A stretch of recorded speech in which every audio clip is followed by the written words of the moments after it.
Hello students, welcome to all fours. In this session, we are going to learn liquid solutions. This lesson actually belongs to 12th class physical chemistry part. In this, first of all, what is meant by solution? An intimate mixture of two or more components is called a solution. An intimate mixture of two or more components, and it must maintain homogeneity. A homogeneous mixture of two or more components we can call as solution. Actual definition of true solution is a homogeneous mixture of whose composition can be varied within certain limits is called a true solution. A homogeneous mixture whose composition can be varied within certain limits is called true solution. So there should be two components, and the two components should be homogeneous. What do you mean by homogeneous, and how we can differentiate from heterogeneous? How can we identify that? Which one is homogeneous and which one is heterogeneous? Let us consider a glass of water. Into this, just we are going to add a small amount of sugar. Now we are going to add a small amount of sugar. We know that sugar is in solid state and water is in liquid state. Sugar is in solid state and water is in liquid state. Then the sugar is going to dissolve. The sugar is going to dissolve completely. So solid sugar is going to dissolve in liquid water. And after dissolution of sugar, can you identify where the sugar particles are located? No. And the sugar, whatever we dissolve there, that will be completely dispersed throughout the water. And then what we call uniform distribution. The sugar will be distributed uniformly throughout the solution. Now, solid sugar, liquid water, and the sugar dissolves in that, and ultimately it remains in liquid state. Let us come to discuss one more example. One more glass of water. This water we are going to add sand. And the sand, whatever we are adding, because of it is insoluble in water, that we know very well. And the sand particles are going to settle down, and we can easily recognize that sand particles are settled down at the bottom of the glass. Now, and we can say until here sand is there, and after that water is there, we can identify. That means here after dissolving or after adding sand into water, there are two phases. One is water, another one is sand. And one is liquid, other one is solid. And in this case, after adding sugar to water, it still maintains only one phase. Now, homogeneous means solution which has same properties throughout the solution and uniform distribution of solute particles. Whereas heterogeneous means not like that, means ununiform distribution, not solute particles are distributed uniformly, and here we can separate, this one is a liquid and this one is solid, like that we can separate. That what we call heterogeneous and homogeneous. Now, homogeneous intimate mixture of two or more components, as I mentioned. Now, if only two components are there, such type of solution what we call binary solution. Binary solution means two components are there. What are the two components? One must be solute, another one is solvent. Now, if two components are there, one must be solvent, another one is solute. If three components are there, an intimate homogeneous mix of three components also called a solution. In such a case, solvent is only one, remaining two components are solutes. Such type of solution what we call ternary solution. Like binary solution means two components, ternary solution means three components, And quaternary solution means four components. Four components, whether it is a binary or a ternary or quaternary solution, ultimately solvent is one. In case of a binary solution, one is solvent, another one is solute. In case of a ternary solution, one is solvent, remaining two are solutes. And in case of quaternary solution, one is solvent, remaining three are solutes.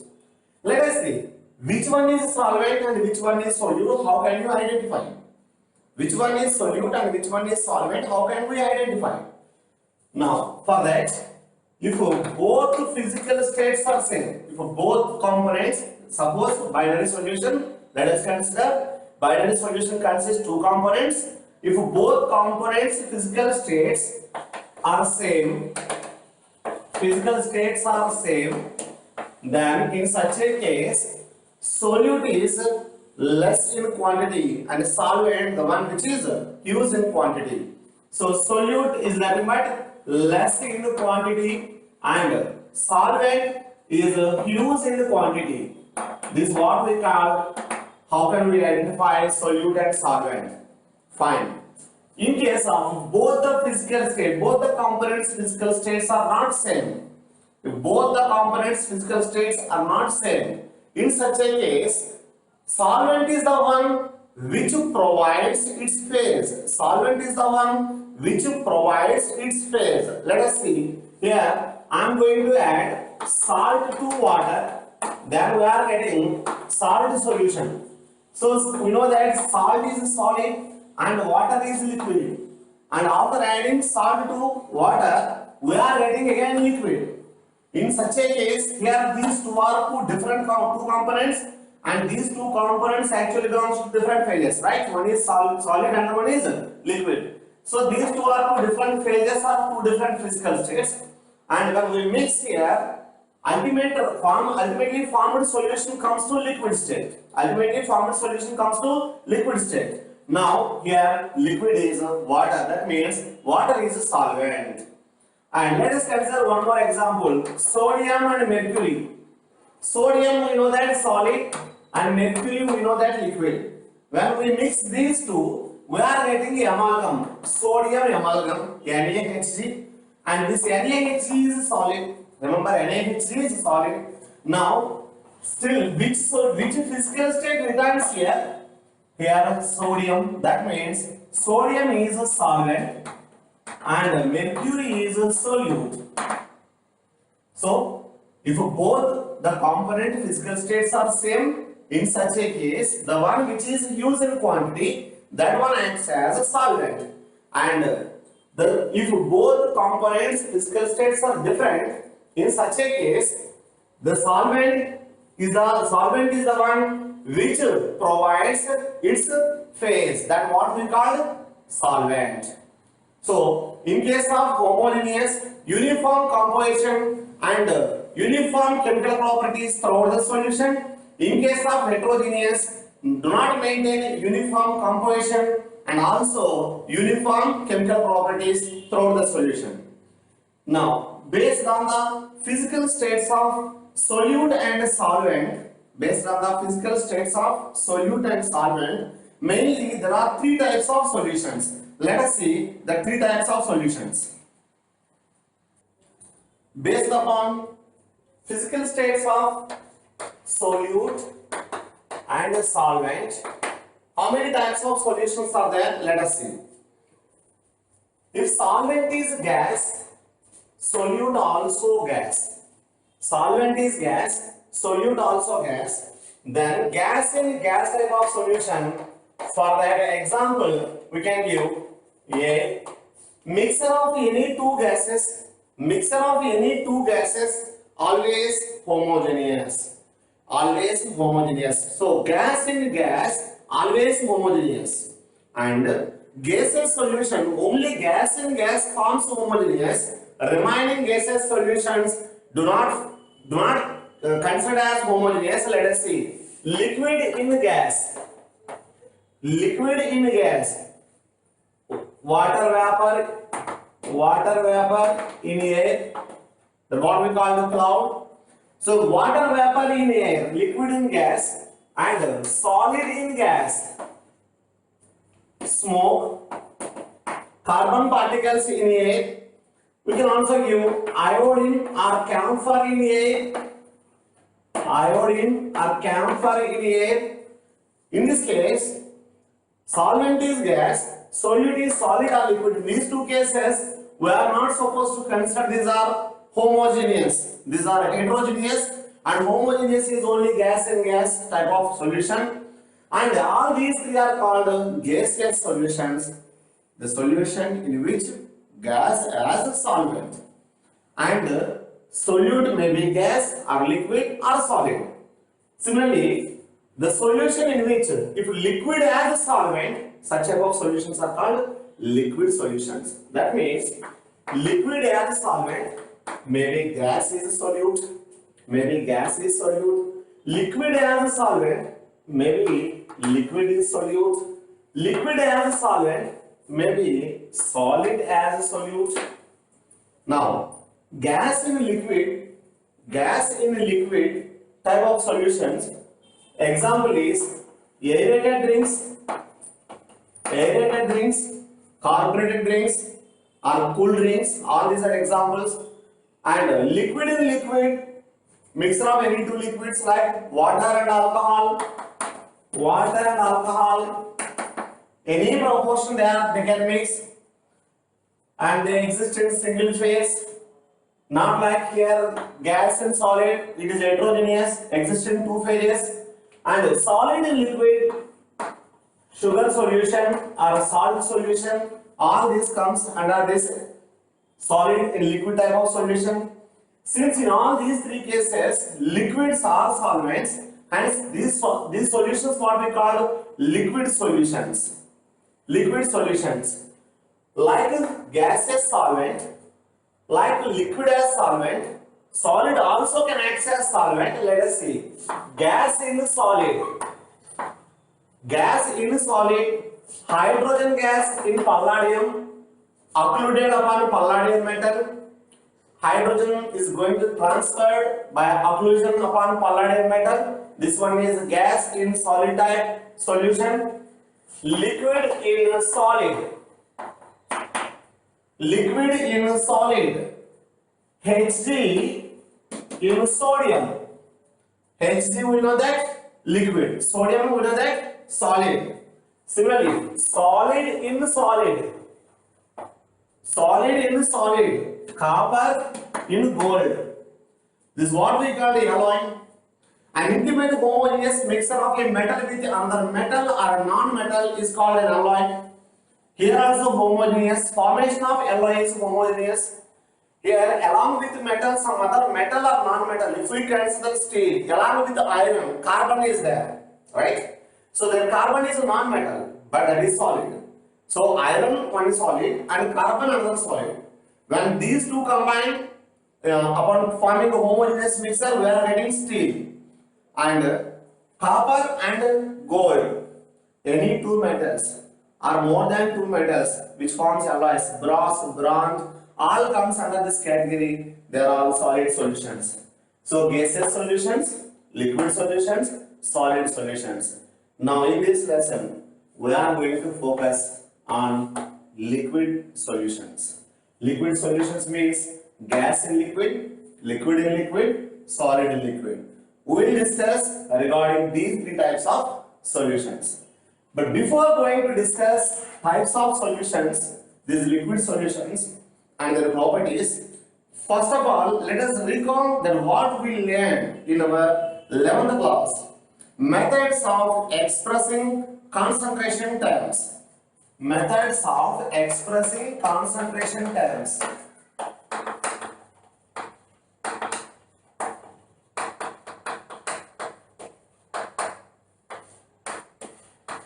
There are so many methods are there to express concentration of a solution, of which we are going to discuss few of them. First of all, let me classify these methods of concentrations two types. One type of methods, temperature independent. They are independent upon temperature, means they are not going to vary with temperature. And the second category depends upon temperature. Those methods which depends upon temperature and those methods which are independent of temperature. So how could we know that which are independent or which are dependent? Molarity, mole fraction, weight by weight percentage, all these comes under this category, temperature independent. And weight by volume percentage, molarity, normality, all these comes under temperature dependent. Temperature independent and temperature dependent. So in temperature dependent, what are they? Molarity and mole fraction, weight by weight. And it depends upon temperature, weight by volume percentage, molarity and normality. These comes under that depends upon temperature category. So how do we know that? Here, in all these cases, there is no volume term. Molarity derivation is number of moles of solute per 1 kg solvent, and mole fraction, number of moles of one component upon total number of moles of all components. And moles means again weight by molecular weight, means mass term only there is no volume term. And weight by weight percentage, again mass term only. Means in all these cases, three cases, volume term is not there. So these are all independent of volumes. In such a case, independent of temperatures. And when it comes to weight by volume, volume is there.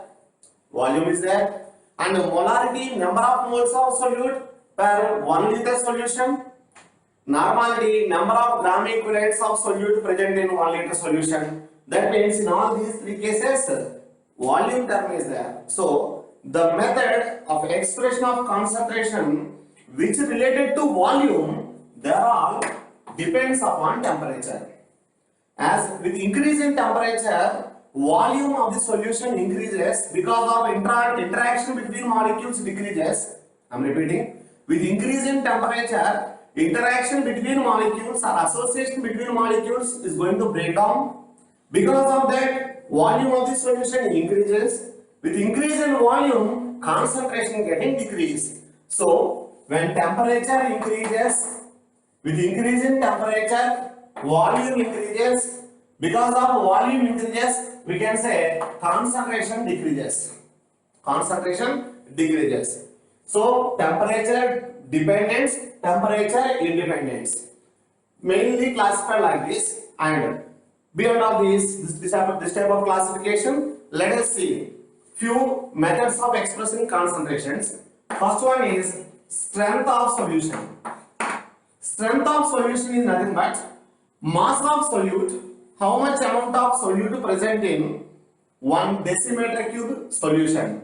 That means mass of solute upon volume of solution in a decimeter cube or in liter. So how much amount of solute is present per 1 liter solution? That is also one method of expression of strength of solution. So basically this strength, strength is nothing but mass of solute by volume of solution, and this strength how related to molarity and normality, we will discuss in molarity and normality terms. And weight by weight percentage. Mass of solute upon mass of solution into 100. Mass of solute upon mass of solution into 100. This is what we call the weight by weight percentage. So for this much amount of solution, this much amount of solute is there. For 100, how much? That is mass of solute upon mass of solution into 100. Weight by volume percentage. Mass of solute upon volume of solution into 100. Weight by volume percentage, this one. Next one is parts per million. So for million parts, how many parts of solute is there? parts per million is nothing but mass of solute into 10 power 6 by mass of solution. So how many parts of solution? How many parts of solute is there? That data will be provided. For 10 power 6 we need to calculate. Similarly, for billion, that what we call the parts per billion. For million, parts per million. For billion, parts per billion. Next one is mole fraction designated with x. Let us assume a binary solution consists two components A and B. Two components A and B. And number of moles of A in that mixture, say Na. Number of moles of B in that mixture is Mb. Now, mole fraction is nothing but mole fraction of A is equal to which component mole fraction we want to calculate, that is equal to number of moles of that particular component upon total number of moles of all components. Let us see here, if you want to calculate mole fraction of A, then number of moles of A by total number of moles, that means Na plus Nb. Similarly, if you want to calculate mole fraction of B, then number of moles of B by total number of moles Na plus Nb. For a binary solution, mole fraction of A plus mole fraction of B is always equals to 1. Mole fraction of A plus mole fraction of B is always equals to 1. That means in a particular solution, total mole fraction of all components is always equals to 1.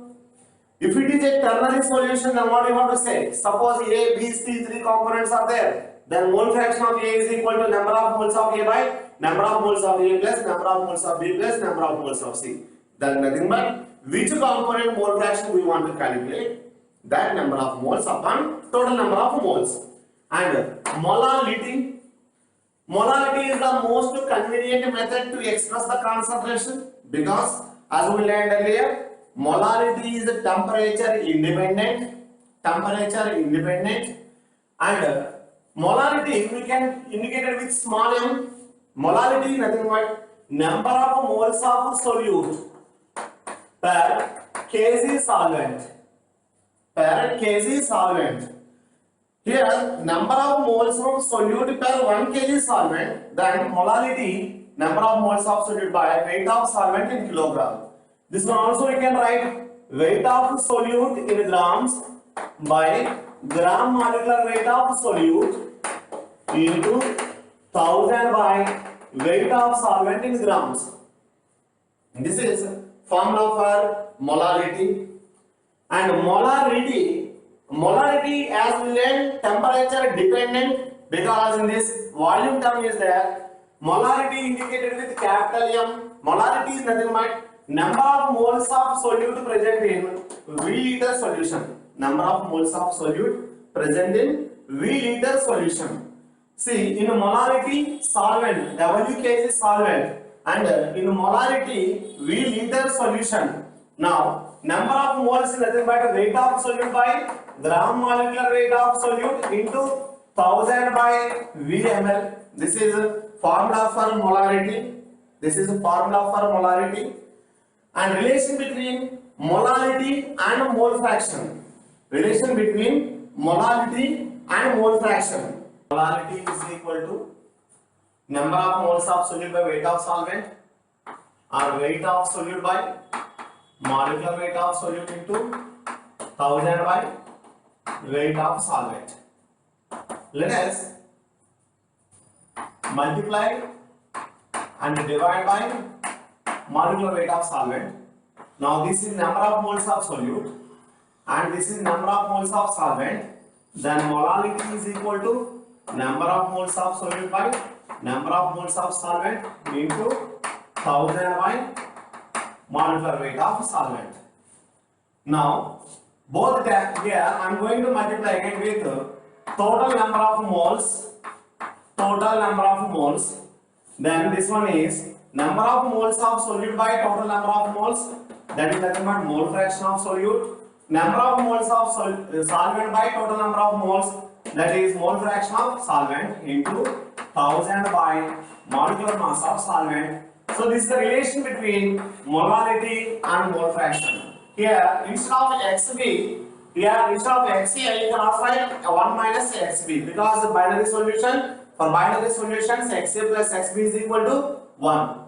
Relation between m and weight by weight percentage. As we know, molarity is nothing but weight by molecular weight into 1000 by V. Here volume term is there. Here weight by weight percentage given. Whenever weight by weight percentage given, we need to convert that into volume. So in order to convert the weight into volume, we need density. So suppose D is the density of the solution. If D is the density of the solution and X is the weight by weight percentage of the solution, X is the weight by weight percentage of solution, then molarity is equal to X weight by weight percentage into density into 10 by gram molecular weight. This is a relation between molarity and weight by weight percentage, and molality and molarity. So molality is equal to 1000 into m by 1000 into D minus molecular weight into molarity. This is the relation. Similarly, relation between capital M molarity and mole fraction of solute. Molarity is equal to mole fraction of solute into density into 1000 by XA MA, means mole fraction of solvent, and molecular weight of solvent plus mole fraction of solute into molecular weight of solute. If density of pure water is 0.9 gram per cc, if density of pure water is 0.98 gram per cc, then aqueous solution of 1 molar NaOH and 1 molar NaOH, which one is more concentrated? Let us consider 1 molar NaOH aqueous solution. 1 molar NaOH aqueous solution means 1 mole NaOH dissolved in 1 liter solution. 1 liter solution. That means 1 mole NaOH is dissolved in 1 liter water. As given here, density 0.98 gram per ml. That means 1 ml H2O is 0.98 grams. Now 1000 ml H2O 980 grams. Now total weight of solution is equal to, weight of solution is equal to 980 is weight of water and 40 is weight of NaOH, total 1020 grams. That means 40 grams NaOH is present in 980 grams of water. If we consider 1 molar NaOH, it means that 1 mole NaOH, 1 mole NaOH is present in 1 kg solvent, means 1 kg water. That means 1 mole NaOH is nothing but 40 grams NaOH is present in 1 kg water. Here 40 grams NaOH is present in 980 grams water. Here 40 gram NaOH is present in 1 kg of water. So 1 molar is more concentrated. If density is less than 1 gram per cc, capital M is more concentrated than small m. And here, if density is greater than 1 gram per cc, we will get reverse result. If density is 1 gram per cc, both are same.